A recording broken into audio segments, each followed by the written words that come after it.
নতুন কিছু করতে আর ইউনিক কোনো ডিজাইন করতে, এক্সপেরিমেন্ট করতে কার না ভালো লাগে বলেন তো। আসসালামু আলাইকুম এভরিওয়ান। আজ আপনাদের মাঝে চলে আসলাম এমনই একটি নতুন থিমের কেক নিয়ে। কেকটি মূলত welcome home theme cake.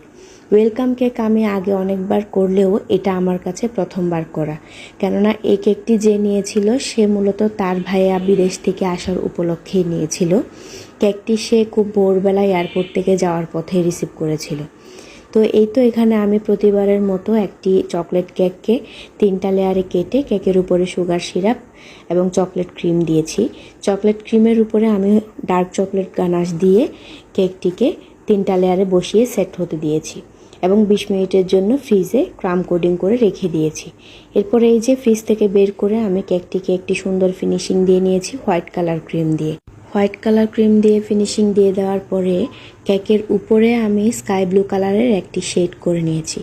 Sky blue কালারের এই শেডটি মূলত আমি ব্লু কালার 1 ড্রপ দিয়ে করে নিয়েছি। এরপরে এই যে রেফারেন্স পিকচার অনুযায়ী নিচে 1M নজলের সাহায্যে একটি বর্ডার লাইন করে নিয়েছি। এরপর কেকের উপরে আমি এরোপ্লেনের এই স্টিকারটাও বসিয়ে নিয়েছি।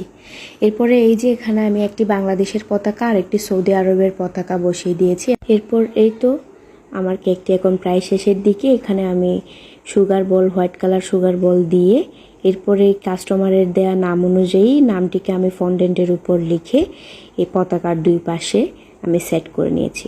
আমার আজকের এই কেকটি আপনাদের কেমন লেগেছে অবশ্যই জানাবেন।